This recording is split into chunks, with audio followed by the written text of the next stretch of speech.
le merveilleux de mon papa Yahweh. Tu m'as rentré des ténèbres, tu m'as délivré de tout péché. Il ne m'abandonne jamais, je n'ai plus rien à craindre, car Yahweh m'a délivré.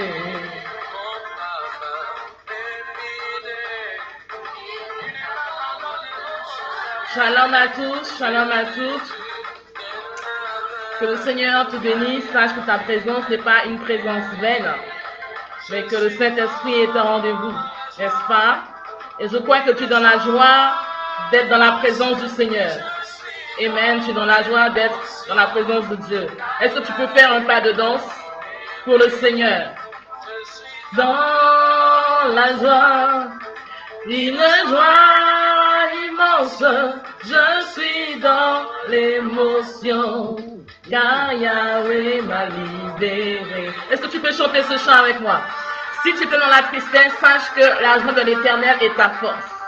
Sache que la joie de Dieu est ta force. Alléluia.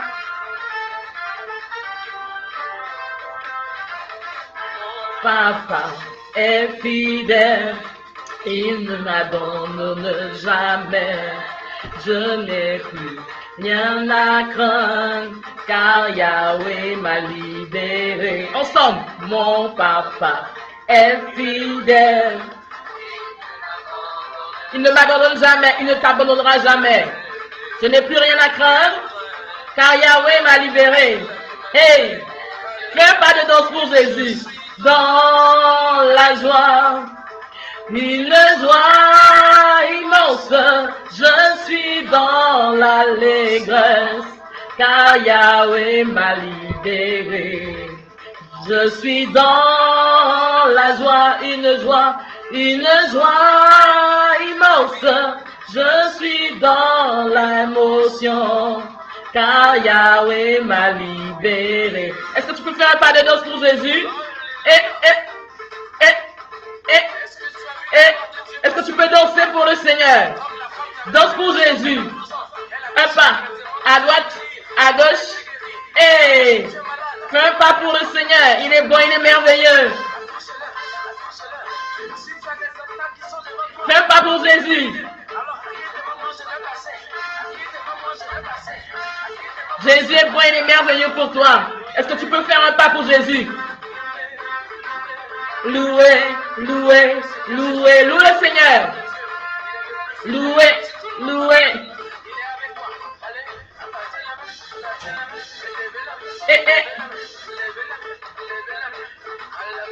Alléluia. Il est bon, il est merveilleux ce Dieu.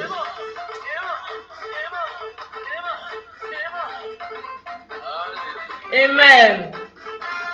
Fais pas de danse pour le Seigneur. Il est digne de gloire, digne de magnificence. Il est bon ce Dieu. J'espère que tu es dans la joie d'être dans la présence du Seigneur parce qu'il est bon, il est puissant, il est comme ça notre Dieu. Notre Dieu, il est comme ça. Est-ce que tu peux faire avec moi ça? Je suis dans la joie. Une joie immense. Je suis dans l'émotion, car Yahweh m'a libéré. Je suis dans la joie. Fais ça comme ça. Une joie immense, je suis dans l'émotion, car Yahweh m'a libéré. Amen. Nous sommes dans la joie, je suis dans la joie, et j'espère que tu l'es aussi, parce que Jésus a fait quelque chose de merveilleux pour toi. Nous sommes dans l'émotion parce que Yahweh nous a libérés. Nous sommes dans l'allégresse parce que le Seigneur a accompli quelque chose de merveilleux pour nous. Jésus nous a restaurés, Jésus nous a délivrés, Jésus nous a apporté des réponses. Jésus vraiment a agi d'une manière comme d'une autre dans ta vie et dans la vie de certainement de ton entourage, des personnes que tu as invitées. Alléluia. Il est bon, il est merveilleux ce Dieu. Il est tout puissant. Donc je m'excuse pour ces quelques minutes. Vraiment quelques minutes de retard dû à la connexion. Je pense qu'il y a beaucoup de personnes qui sont connectées ailleurs et la connexion n'est pas forcément fluide. Mais le Saint-Esprit est au contrôle toutes choses. Amen. Le Saint-Esprit est au contrôle de toutes choses. Et je voudrais qu'ensemble, que nous puissions élever la voix, que nous puissions magnifier le nom du Seigneur Jésus-Christ de Nazareth, que nous puissions ensemble glorifier Jésus parce qu'il est bon, il est merveilleux, il est glorieux.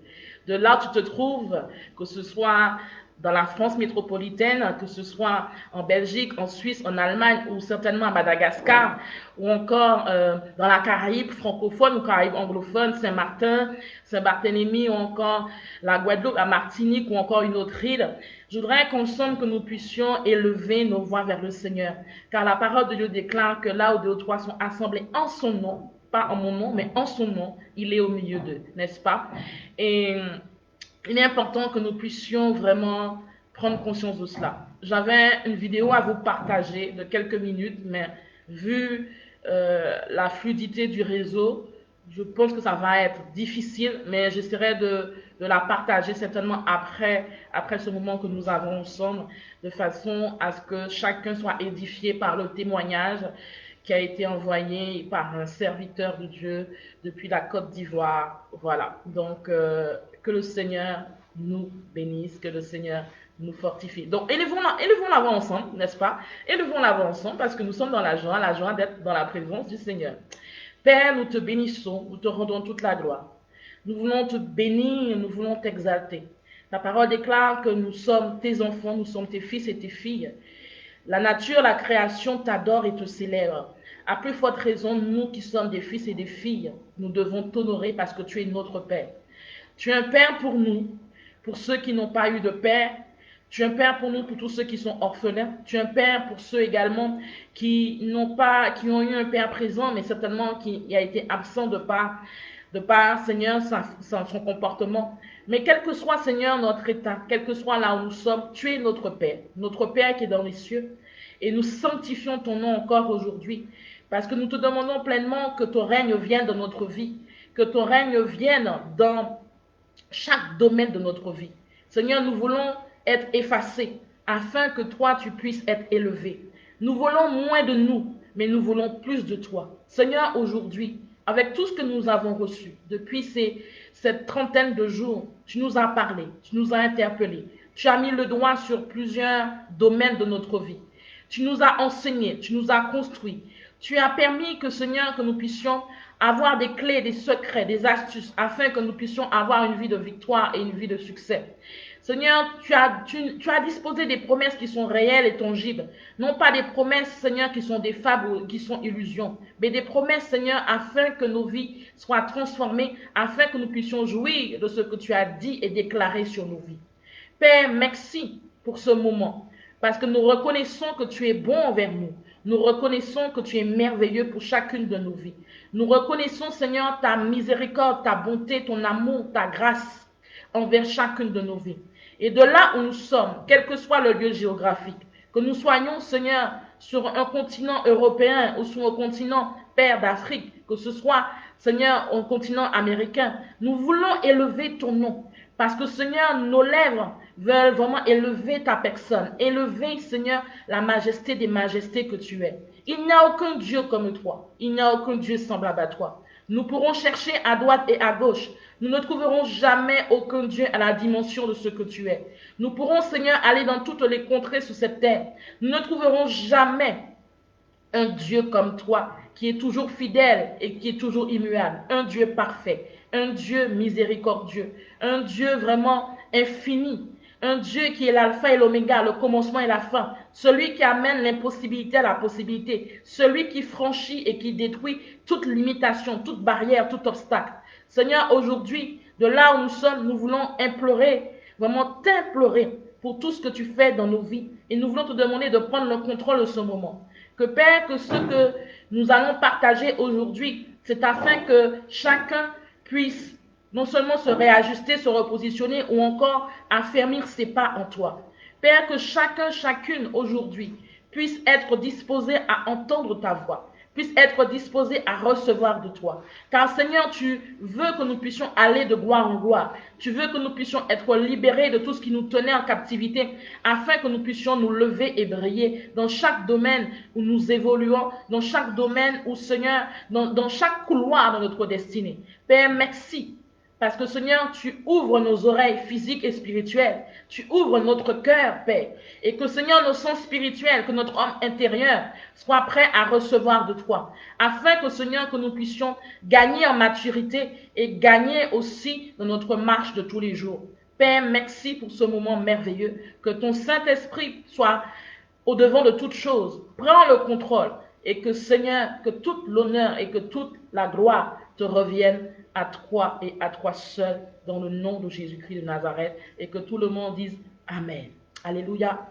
Que tout le monde dise Amen, Amen, Amen. Sache que si tu es là, si tu es connecté aujourd'hui et si tu entends ce message, il n'y a point de hasard avec le Seigneur. Il n'y a point du tout de hasard avec Jésus-Christ de Nazareth. Et je bénis Dieu encore de nouveau que nous soyons ensemble, parce que chaque fois qu'il nous réunit, c'est afin qu'une vie soit restaurée, une vie soit libérée, une vie puisse recevoir encore plus de lui, mais aussi que nous soyons interpellés sur un caractère ou un trait de caractère que nous n'avons pas encore compris, qu'il faut remettre au Seigneur. Chaque fois que nous sommes dans la présence de Dieu, et je voudrais que tu réalises aujourd'hui, toi qui es là, chaque fois que tu es dans la présence de Dieu, et si réellement tu es sincère, si réellement tu as une expectative ou plusieurs expectatives de la part de Dieu, Dieu te répondra, Dieu agira d'une manière ou d'une autre. Amen. Donc, je voudrais vraiment, je t'invite personnellement à être attentif et attentive. Parce que ce que nous allons voir aujourd'hui va révolutionner ta manière de penser, va révolutionner ta manière de marcher avec le Seigneur, va révolutionner ton quotidien. Donc aujourd'hui, si tu es distrait par une radio, par une télévision ou encore d'autres éléments extérieurs qui pourraient t'éloigner ou encore t'empêcher de saisir ta bénédiction, je t'invite rapidement à vraiment sécuriser ton environnement afin de recevoir de la part de Dieu. Et si dans des cas, parce que ça arrive, tu es au travail, parce que certains sont peut-être au travail ou encore en voiture ou je ne sais où, que vraiment tu puisses vraiment être disposé à recevoir de Dieu là où tu te trouves, car je crois que celui qui est prêt et disposé recevra de Dieu. Amen. Car nous avons eu beaucoup de témoignages depuis cette trentaine de jours de prière, cette trentaine de jours où nous intercédons, où nous prions pour différents domaines de notre vie. Et je crois que le Saint-Esprit, et par rapport au témoignage que nous avons reçu, a agi et continuera d'agir. Amen. Et continuera d'agir. Donc, que le Seigneur vraiment te donne d'être connecté et de saisir ta bénédiction et que tu ne sois pas du tout distrait ou encore distraite parce que l'ennemi va te distraire d'une manière ou d'une autre pour que tu puisses rater ta bénédiction. Ok.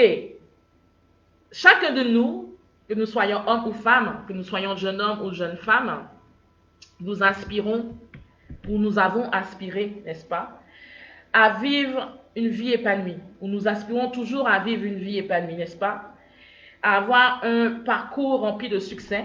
Et je bénis le Seigneur que tu aies toujours cette expectative, que tu aies toujours plutôt cette attente, parce qu'il est bon que tu puisses avoir cette aspiration. Mais il faut que tu réalises, et nous l'avons vu à plusieurs reprises, qu'il faut que tu puisses t'approprier, bien sûr, la parole de Dieu. C'est l'une des clés que nous avons vues afin de vivre la promesse de Dieu, afin de vivre vraiment pleinement le succès. Mais l'Esprit de Dieu aujourd'hui veut et nous interpelle sur une caractéristique, sur un élément qui constitue aujourd'hui un frein. Qui constitue aujourd'hui un frein à ton avancement. Il y a un élément, un trait de caractère. Il y a un élément que là où l'Esprit de Dieu vraiment veut nous interpeller tout un chacun. Et je voudrais vraiment que tu prennes conscience de cela.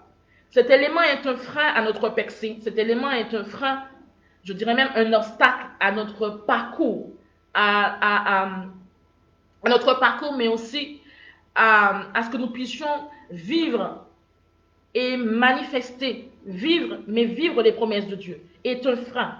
Il y a un élément. Nous allons aller dans la parole de Dieu. Allons-y rapidement dans la parole de Dieu. Prends le livre de Jonas. Il y a longtemps que tu n'as pas pris la parole, je t'invite à aller dans Jonas. Jonas, le livre de Jonas, dans l'Ancien Testament. Jonas, nous allons lire la parole de Dieu à partir du verset 1. Je lis la parole de Dieu. Jonas, chapitre 1. La parole de l'Éternel fut adressée à Jonas, fils d'Amittai, en ces mots. Lève-toi, va à Ninive, la grande ville, et crie contre elle, car sa méchanceté est montée jusqu'à moi. Alors Jonas se leva pour s'enfuir à Tarsis, loin de la face de l'Éternel. Il descendit à Jaffa et trouva un navire qui allait à Tarsis. Il paya le prix du transport et s'embarqua avec les gens pour aller à Tarsis, loin de la face de l'Éternel. Mais l'Éternel fit souffler un grand vent sur la mer, et il s'éleva sur la mer une grande tempête. Le navire menaçait de se briser. Les marins eurent peur. Ils implorèrent chacun leur Dieu et lancèrent dans la mer les objets qui étaient sur le navire pour s'en alléger. Jonas descendit au fond du bateau, se coucha et s'endormit profondément. Le chef d'équipage s'approcha de lui et lui dit, « Pourquoi dors-tu? Lève-toi, invoque ton Dieu. Peut-être que ce Dieu se modérera à notre égard, et nous ne périrons pas. » Ils se dirent l'un à l'autre, « Venez et tirons au sort pour connaître celui qui nous attire ce malheur. » Ils tirèrent au sort et le sort tomba sur Jonas. Alors ils lui dirent, « Explique-nous qui nous attire ce malheur. Quelles sont tes affaires et d'où viens-tu? Quel est ton pays et de quel peuple es-tu? » Il leur répondit, « Je suis hébreu et je crains l'Éternel, le Dieu des cieux qui a fait la mer et la terre ferme. » Ces hommes furent saisis d'une grande crainte et ils lui dirent, « Qu'as-tu fait là? » Car ces hommes savaient qu'ils fuyaient loin de la face de l'Éternel parce qu'il leur avait expliqué. Ils lui dirent, « Que te ferons-nous pour que la mer se calme envers nous? » Car la mer était de plus en plus démontée. Il leur répondit, « Prenez-moi, jetez-moi dans la mer, et la mer se calmera envers vous. Car je sais que c'est moi qui attire sur vous cette grande tempête. » Ces hommes ramaient pour gagner la terre ferme, mais ils ne le purent, parce que la mer était toujours plus démontée contre eux. Alors, verset 14, alors ils invoquèrent l'Éternel et dirent, « Éternel, nous t'en prions, que nous ne périssions pas à cause de la vie de cet homme, et ne nous charge pas de sang innocent, car toi, Éternel, tu as agi comme tu l'as voulu. » Puis il prit Jonas et le jetait dans la mer, et la fureur de la mer s'arrêta. Ces hommes furent saisis d'une grande crainte de l'Éternel, ils offrirent un sacrifice, et l'Éternel firent des vœux. Alléluia. Et l'Éternel firent des vœux. Jonas, chapitre 1, si tu nous prends de cours, chapitre 1, verset 1 à 16 pour l'instant. Alléluia. Ici, il s'agit de Jonas, un homme qui est hébreu, qui a été envoyé par Dieu, ou autrement dit, qui a reçu une instruction de la part de l'Éternel, afin de se lever et d'aller à Ninive, afin que Ninive sorte de la méchanceté. Il faut comprendre dans cette situation que Ninive était une ville qui avait fait partie des villes qui ont assiégé Israël. Qui veut dire que les habitants de Ninive étaient les ennemis des Israélites. Alléluia. Et quand l'Éternel a donné cette instruction à Jonas, bien sûr, dans sa nature humaine, il a refusé d'y aller parce qu'il ne trouvait pas, parce qu'il n'avait certainement pas envie d'y aller, parce qu'il trouvait que c'était pas lui qui devait y aller, ou encore parce qu'il estimait que ces personnes qui avaient fait tant de méchanceté à son peuple ne méritaient pas d'avoir la rédemption, d'avoir la grâce ou l'opportunité de se repentir.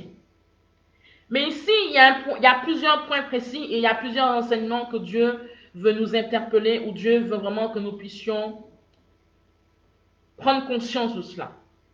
Et je voudrais que tu sois très, très, très attentif parce que ta manière de penser, ta manière de te comporter doit changer et va changer. Alléluia. Ici, Jonas est sollicité par Dieu afin d'aller annoncer, afin d'accomplir une mission face à Ninive. Et la Bible nous dit que Jonas se lève et au lieu d'aller à Ninive, il s'enfuit à Tarsis. Et il va à Jaffa. Il descend à Jaffa. Écoutez bien. Il descendit à Jaffa, verset 3. Et trouva un navire qui allait à Tarsis. Ceux qui ont la Bible du semeur, vous aurez certainement, il descendit encore. Donc, il paya le prix du transport et il est parti avec des personnes pour aller à Tarsis, loin de la face de l'Éternel. Qui veut dire que la mission qui lui avait été donnée, il ne s'est pas occupé de cette mission. Il est parti pour aller ailleurs. Et quand Jonas est monté dans ce bateau, la Bible nous dit que l'Éternel a fui. Donc, ce n'est pas le vent qui s'est levé tout seul. C'est l'Éternel qui a ordonné au vent de souffler sur la mer. Donc, ce n'était pas un problème de climat, mais c'est Dieu en personne qui a fait souffler un vent sur la mer. Au point que le navire menaçait de se briser, qui veut dire que la vie de ces personnes était en danger. La Bible nous précise, les marins eurent peur. Et je voudrais que tu puisses réaliser, certainement il y a un pêcheur par passion ou par profession qui est connecté aujourd'hui. Quand la Bible nous précise que les marins eurent peur, c'est que vraiment le vent devait vraiment souffler. Parce qu'un marin, il a la passion de la mer, mais un simple vent ne lui fait pas peur. Qui veut dire qu'il a l'expertise du vent, il a l'expertise de la mer. Et là, on a affaire à un marin, à plusieurs marins, autrement dit, qui ont peur. Donc le vent devait être très fort, parce qu'ils ont vu que leur vie était en danger et qu'il y avait de fortes chances qu'ils puissent périr dans cette tempête. Et plus nous avançons, on voit que ces marins qui sont paniqués, qui ont peur, on voit que le navire est prêt à se briser. On voit que ces marins commencent à implorer leur Dieu, qui veut dire qu'ils avaient une autre confession, ils avaient une autre obédience. Et ces marins ont pensé que, parce que n'oublions pas que le port où est parti Jonas, c'est un port commercial. Donc, qui veut dire que dans ce bateau, dans ce navire, il y avait de la cargaison, il y avait des marchandises. Certainement, ces personnes allaient faire une livraison ou allaient vers une autre ville pour pouvoir vendre leurs marchandises. Donc, le bateau était rempli. Donc, quand ils ont vu la tempête, les marins ont pensé que certainement le bateau est trop lourd, donc on va l'alléger. Donc, ils ont jeté leur cargaison, ils ont jeté leurs objets par-dessus bord afin d'alléger le bateau. Imaginez-vous qu'il y a la tempête, il y a la panique à bord. Ceux qui ont déjà fait une croisière, parce que je crois qu'il y a des personnes qui sont fans de croisière, qui sont connectées, ou qui ont déjà pris ne serait-ce qu'un petit bateau, alléluia. Quand le bateau commence à tanguer avec toi, n'est-ce pas que c'est déjà... Pourtant, ce n'est pas très... Ce sont d'énormes bateaux qui prennent 2000, 3000 personnes. Mais quand ils commencent à tanguer, les gens commencent à paniquer. Il y a des gens qui commencent à vomir. Donc, imaginez-vous lors d'une tempête. Donc, la Bible nous dit que ces marins sont en train de faire des actions pour pouvoir alléger le bateau et trouver une solution pour sauver leur vie. Mais qu'est-ce que Jonas fait? Jonas, au contraire, il va se coucher et il va dormir. Dis avec moi. Il va se coucher et il va dormir. Et la Bible nous dit que le chef d'équipage s'approche de lui et lui dit, hé toi, pourquoi tu dors? Lève-toi et viens nous aider. Ou encore invoque ton Dieu afin qu'on ne puisse pas périr. Et en fait, pendant qu'ils sont en train de faire tout ça, ils ont jeté au sort pour savoir qui leur causait cette difficulté. Ils se sont rendus compte qu'il y a certainement un individu qui est dans le bateau, une personne qui est dans le bateau, qui fait que il y a cette tempête qui s'est aggravée sur leur vie. Et quand ils ont tiré au sort, la Bible nous dit que c'est Jonas qui a été tiré au sort. Et c'est à cet instant que Jonas, bien sûr, Jonas raconte d'où il vient et il raconte qu'il a fui la face de l'Éternel. Et on voit au fur et à mesure de cette histoire que plus ils essaient de trouver un moyen de se préserver, plus la tempête est déchaînée contre eux. Et c'est à cet instant que Jonas leur dit, jetez-moi à la mer, et ainsi la tempête se calmera. Et de même qu'ils ont jeté Jonas à la mer, la tempête s'est calmée. Et ils ont été saisis de crainte et ils ont commencé à honorer l'Éternel. Ici, on a Jonas qui est interpellé, qui est appelé, qui est sollicité par Dieu. On a Jonas qui a une instruction, qui a une directive de la part de Dieu pour lui demander de se lever et d'aller à Ninive. Et au lieu de partir et de se lever pour aller à Ninive, il s'enfuit loin de la face de l'Éternel. Combien de fois parmi nous, Dieu nous a donné des instructions, Dieu nous a demandé de parler à quelqu'un de l'Évangile, et nous n'avons pas suivi l'instruction de Dieu, nous nous sommes éloignés de la face de l'Éternel. Combien de fois Dieu nous a demandé d'appeler une personne pour l'encourager? Nous avons fui, car nous estimons que Dieu devait choisir une autre personne pour pouvoir accomplir cette mission. Combien de fois Dieu nous a demandé, a mis dans notre cœur, parce que c'est lui qui met dans notre cœur le désir. Il nous a mis dans notre cœur l'envie, ou encore il nous a demandé d'aller visiter une connaissance, une personne qui est atteinte d'une maladie, un ami, une amie. Combien de fois nous avons refusé, nous avons fui de la face de l'Éternel? Combien de fois Dieu nous a demandé d'accomplir une mission, quel que soit le type de mission? Combien de fois Dieu nous a demandé de soutenir ou de donner dans un ministère et nous avons fui loin de la face de l'Éternel? Combien de fois Dieu nous a interpellés et donné des directives, donné des instructions par rapport à une personne, par rapport à une famille, par rapport à une nation, par rapport à une ville, par rapport à un lieu, et nous avons fui loin de la face de l'Éternel? Combien de fois? C'est la question que l'Esprit de Dieu nous pose aujourd'hui. Combien de fois? Combien de fois Dieu nous a demandé de poser des actes et nous avons fui loin de la face de l'Éternel? Pourquoi? Parce que certainement nous n'avions pas envie. Pourquoi? Parce que certainement la mission ne nous plaisait pas. Pourquoi? Parce que certainement la mission semble être trop grande pour nous, parce que nous avons tendance à nous minimiser. Pourquoi? Peut-être parce que la mission, nous la trouvions trop petite. Nous voulons accomplir de grandes missions. Pourquoi? Parce qu'on ne voyait pas peut-être l'intérêt de cette mission. Pourquoi? Parce que nous préférions mettre au devant de nos ambitions, nos envies, nos désirs personnels, nos propres projets, au lieu des projets de Dieu, au lieu de la mission de Dieu. Il y a certainement des prétextes, des raisons, bonnes ou mauvaises selon ton entendement, qui font qu'aujourd'hui, nous avons refusé à un moment donné ou à un autre de ne pas accomplir une mission que Dieu nous avait donnée. Il y a certainement tu es passé par des difficultés, tu étais accablé, oppressé, et tes yeux étaient tellement fixés sur toi que tu ne voyais pas l'intérêt d'accomplir la mission de Dieu. Parce que tes problèmes, tes difficultés familiales étaient plus importantes que d'accomplir la mission de Dieu. Nous avons tous et toutes, à un moment donné, refusé des instructions que Dieu nous a données. Nous avons tous et toutes, à un moment donné, nous avons fui loin de la face de l'Éternel. Quelle que soit la raison aujourd'hui que tu pourrais donner, je l'entends, nous l'entendons.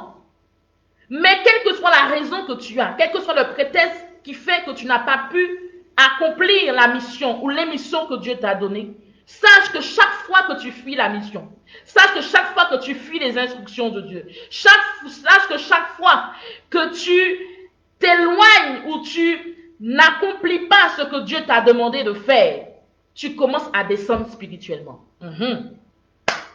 Je voudrais que tu sois connecté. Chaque fois que Dieu te donne une mission et que tu fuis loin de la face de l'Éternel, tu ne l'accomplis pas, tu commences à descendre spirituellement. Et qui dit spirituellement, tu commences à descendre physiquement. Car ce qui se passe dans le spirituel se passe aussi dans le physique. La Bible nous dit quoi? La Bible nous dit que revenons à la parole de Dieu. Il est bien que tu ailles lire avec tes propres yeux. Amen. La Bible nous dit que, verset 3, Joseph se leva pour s'enfuir à Tarsis, loin de la face de l'Éternel. Il descendit à Jaffa. Il descendit. Il commence à descendre une première fois. Et ceux et celles qui ont la Bible, la version Bible Semeur, ceux qui ont la version Bible Semeur, qui nous dit, verset 3, il descendit au port de Jaffa. Il paya le prix de la traversée.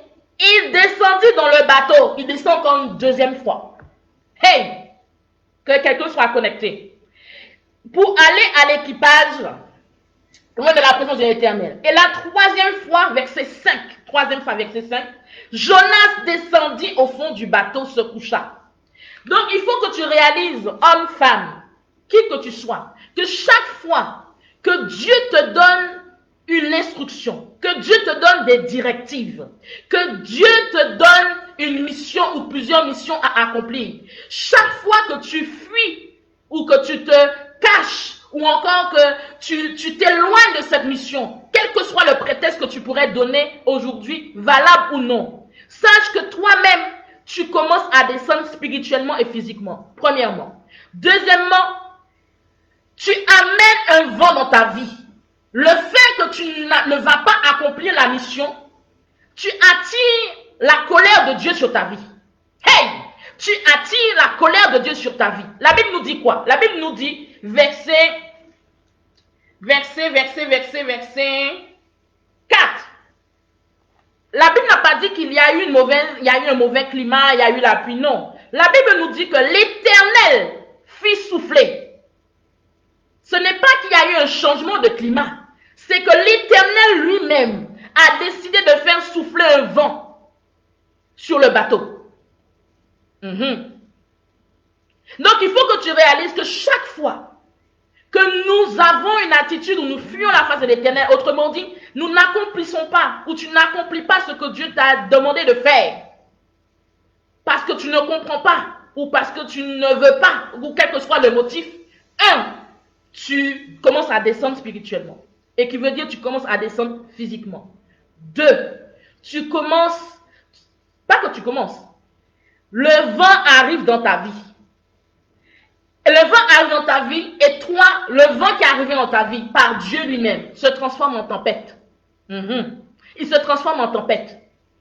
Le vent, parce qu'il y a plusieurs niveaux de vent. Ceux qui sont dans les îles le savent. Il y a un vent qu'on appelle alizé, qui est juste une brise, n'est-ce pas? Et nous avons une catégorie de vent qui est beaucoup plus puissant. Quand on parle de tempête, de cyclone, là, il n'y a plus d'alizé. Là, il s'agit de destruction. On sait très bien que quand on parle de cyclone et de tempête, qui veut dire que tout le monde est amené à rester chez soi. Le préfet émet une annonce afin de se protéger, afin que nous puissions pas, que nos maisons ne puissent pas partir, n'est-ce pas? Donc, il y a un processus qui est mis en place, un processus de protection. Donc, il y a plusieurs niveaux de vent. Mais là, le vent se transforme en tempête, au point que la force, ça veut dire que la force est tellement puissante que personne ne peut y résister. D'où il y a obligation de se protéger. Donc, ceux qui ont déjà vécu une tempête tropicale ou un cyclone, ils savent de quoi je parle, n'est-ce pas? Donc, toi, tu amènes, c'est-à-dire que le vent là, le vent que Dieu a soufflé sur ta vie, se transforme en tempête. Troisième point. Quatrième élément. Quand tu as décidé de fuir loin de l'Éternel, quand tu as décidé de ne pas accomplir ce que Dieu te demande de faire, le quatrième événement qui arrive, c'est que tu commences à perdre des objets. Tu commences, oh my God. La Bible nous dit quoi? La Bible nous dit que, verset 5, les marins eurent peur. Ils implorèrent chacun leur Dieu et lancèrent dans la mer des objets qui étaient sur le navire pour s'en alléger. Quatrième élément, c'est que tu commences à perdre. Peut-être que tu n'as pas d'objet, mais tu commences à perdre des finances. Tu commences à perdre de l'argent. Tu commences à perdre un emploi. Tu commences à perdre un proche, un ami, quelqu'un qui est un parent à toi. Tu commences à perdre un élément dans un domaine de ta vie. Tu commences à perdre la quiétude. La quiétude, c'est la paix, la tranquillité. Tu commences à perdre la sérénité. Tu commences à perdre ton bien-être. Parce que si tu perds des objets, si tu perds des finances, si tu perds un emploi, tu n'as plus le même confort de vie. Alléluia. Est-ce que tu me suis? Est-ce que tu me suis? Et cinquième élément, c'est un processus. C'est un processus. Non seulement il y a une perte d'objets, la Bible nous dit que Jonas, au lieu de s'inquiéter de ce qui se passait, Jonas est descendu, troisième fois, descendu au fond du bateau, dans la cale du bateau, pour aller dormir. Pour aller dormir. Donc, il s'est retrouvé dans un état d'inconscience. Hey, Seigneur, aide quelqu'un aujourd'hui. Saint-Esprit, aide quelqu'un. Aide quelqu'un. Aujourd'hui, certainement, tu passes par une tempête que tu n'as pas encore compris la raison pour laquelle tu passes par cette tempête. Aujourd'hui, certainement, tu vis des difficultés, quel que soit d'ordre financier, quel que soit d'ordre professionnel, d'ordre sentimental, quelles que soient les difficultés familiales peut-être. Aujourd'hui, ta vie est comme une tempête. Ta vie est un chaos. Pourquoi? Parce qu'il y a eu un moment donné, Dieu t'a parlé. Dieu t'a parlé. Et Dieu t'a donné les instructions. Mais Dieu nous a parlé, nous avons voulu faire à notre tête. Nous avons voulu faire comme nous voulons. Qu'est-ce que Dieu t'a dit de faire que tu n'as pas fait? C'est la question que le Saint-Esprit nous pose aujourd'hui. Qu'est-ce que Dieu t'a demandé de faire? Quelle instruction, quelle directive que Dieu t'a demandé de faire que tu n'as pas fait? Combien de fois Dieu nous a parlé et notre désobéissance a emmené la tempête dans notre vie? Combien de fois Dieu nous a parlé et la désobéissance a emmené une tempête dans notre vie? Alléluia.